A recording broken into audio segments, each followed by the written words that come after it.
आणि आता सविस्तर रिपोर्ट आपण पाहणार आहोत। राज्यभर स्थानिक स्वराज्य संस्थांच्या निवडणुकीचं बिगुल वाजलंय, पण यामध्ये महायुती आणि महाविकास आघाडीतच जास्त वाजू लागलाय।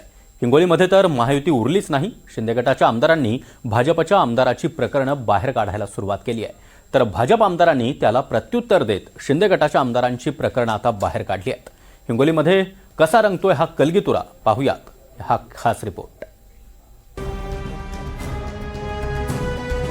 हिंगोली नगर परिषद निवडणुकीत सध्या भाजप विरुद्ध शिंदेंची शिवसेना असा जंगी सामना रंगलाय आणि या सामन्यातले प्रमुख खेळाडू आहेत शिवसेनेचे आमदार संतोष बांगर आणि भाजपचे आमदार तानाजी मुटकुळे। निवडणूक जरी नगराध्यक्ष आणि नगरसेवक पदासाठी असली तरीही सत्ताधारी पक्षाचे दोन्ही आमदार आमनेसामने आले। एकमेकांवर टीका करताना दोघे इतके बेभान झालेत की एकानं दुसऱ्याच्या गुन्ह्यांचा पाढा वाचला, तर दुसऱ्यानं पहिल्याच्या खासगी क्षणांची व्हिडिओ क्लिप आपल्यापाशी असल्याचा दावा केलाय। एकमेकांवर टीका करताना दोन्ही नेत्यांचा नूर तर पहा। आमदार बांगर हा 2012-13च्या दरम्यान अंदाजा जेलमध्ये 302च्या केसमध्ये होता। हिंगोलीच्या जिल्हा न्यायालयाने त्यांना जन्मठेपेची शिक्षाही सुनावली होती। नंतर त्यांनी काही त्यांचे साक्षीदार फोडून आपल्याला निर्दोष हायकोर्टातून करून घेतलं। त्यानंतर 2017 साली संतोष बांगरांना आपल्या इथे डेप्युटी कलेक्टर प्रशांतजी खेडेकर यांनी हद्दपार केलं होतं आणि अनेक गुन्हे त्यांच्यावर आहेत, त्यामुळे त्यांच्या घराची झडती घेतली। मी पाठवण्याचा काय प्रश्न आला की एखाद्या आड्यावर अलग लक्षात, एखाद्या आड्यावर संतोष बांगर कधी दिसला नाही। संतोष बांगरला सुपारीचा शौक नाही, संतोष बांगरला सिगरेटचा शौक नाही, संतोष बांगरला दारूचा शौक नाही, आणि तुम्हाला तर सगळे धंदे आहेत आणि तुम्ही काय आमच्यावर चिखल फेकण्याचं काम करता। पहिल्या अर्थानं तुम्हाला सांगतो, संतोष बांगर प्रस्त्री माते समान या ठिकाणी या संतोष बांगरचा शब्द आहे। पण तुम्ही अरे अरे अरे अरे अरे शेण खाल्लं, शेण थो तुमच्या जिंदगीवर, अशी परिस्थिती आहे। या हिंगोली जिल्ह्यातल्या माझ्या मायबाप जनतेने यांना घरामध्ये येऊ देऊ नये, वाईट नजर आहे। हे घरामध्ये जर आलं तर आपल्या माय बहिणीवर वाईट नजर टाकतात, यांना चपलानं मारायला पाहिजेत। माझ्या मायबाप जनतेला या लिंक पिसाट आमदाराकडून सावध राहावं।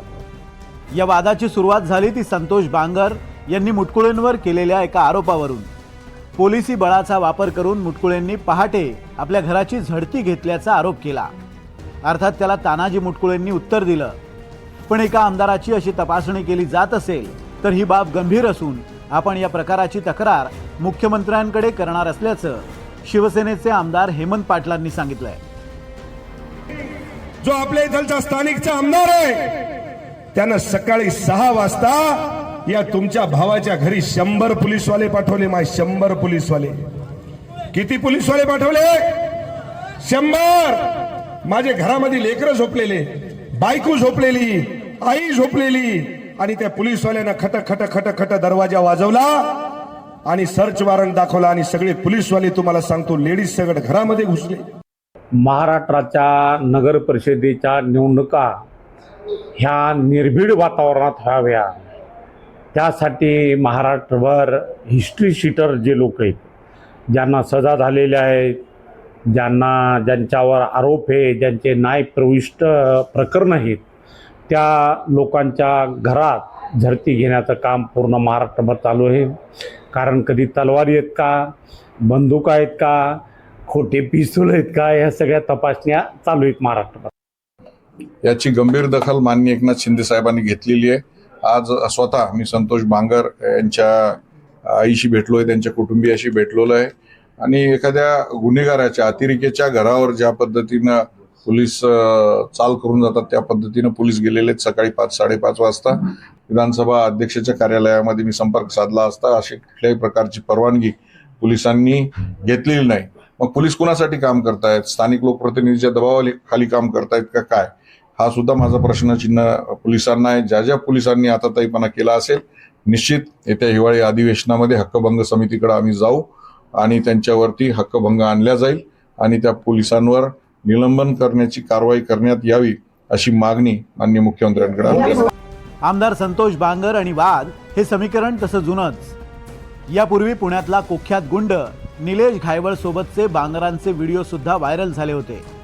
तसंच एका रस्ते कंत्राटदाराला धमकावतानाची बांगर यांची ऑडिओ क्लिप सुद्धा काही दिवसांपूर्वी व्हायरल झाली होती. त्यातच ऐन प्रचारादरम्यान बांगर यांच्यावर यापूर्वी झालेल्या कायदेशीर कारवायांची माहिती मुटकुळेंनी दिली आहे.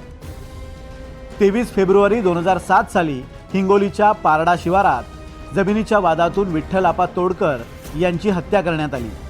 या प्रकरणात त्यावेळी शिवसेना जिल्हाप्रमुख असलेले आमदार संतोष बांगर, त्यांचा भाऊ श्रीराम बांगर यांच्यासह 8 जणांना जिल्हा सत्र न्यायालयानं 2012 साली जन्मठेपेची शिक्षा सुनावली होती. या शिक्षेविरोधात बांगर यांनी उच्च न्यायालयात अपील केलं असता काही साक्षीदारांनी साक्ष बदलल्यानं बांगर यांची या प्रकरणातून निर्दोष मुक्तता झाली. याशिवाय अवैध धंदे, दहशत पसरवणं आणि गुन्हेगारी स्वरूपाचं वर्तन या कारणास्तव जून 2017 साली संतोष बांगर यांच्यावर हिंगोलीसह 5 जिल्ह्यातून तडीपारीची कारवाई करण्यात आली होती. हिंगोलीत जरी 3 नगर परिषदांच्या निवडणुका असल्या तरीही चर्चा आहे ती फक्त हिंगोली नगर परिषदेची. महायुतीतील 3ही पक्ष इथं स्वबळावर लढत आहेत. हिंगोली नगर परिषदेमध्ये एकूण 17 प्रभाग असून नगराध्यक्षपदासह 34 नगरसेवकांसाठी ही निवडणूक होते आहे. संतोष बांगर यांच्या वहिनी रेखा श्रीराम बांगर या शिवसेना शिंदे गटातून नगराध्यक्षपदाच्या उमेदवार आहेत, तर ठाकरे गटानं अर्चना श्रीराम भिसे यांना नगराध्यक्षपदाची उमेदवारी दिली आहे. भाजपकडून नीता बाबाराव बांगर या नगराध्यक्षपदाच्या उमेदवार आहेत, तर अजित पवारांच्या राष्ट्रवादीकडून अमिना अजीज प्यारेवाले यांना उमेदवारी देण्यात आली आहे. हिंगोली नगर परिषद निवडणुकीत मुस्लिम, दलित आणि हिंदू वोट बँक हा निर्णायक घटक ठरणार आहे. गेल्या निवडणुकीत हिंदू वोट बँकेचा भाजपला फायदा झाला होता, तर मुस्लिम आणि दलित वोट बँक संतोष बांगर यांच्या पाठीशी राहील असा अंदाज होता. नगर परिषद निवडणुकीची घोषणा होण्यापूर्वी MIMचे माजी जिल्हाध्यक्ष बुरहान पहलवान हे आमदार संतोष बांगर यांच्यासोबत असल्यानं त्यांच्या उमेदवाराला मुस्लिम मतं मिळतील असा अंदाज होता.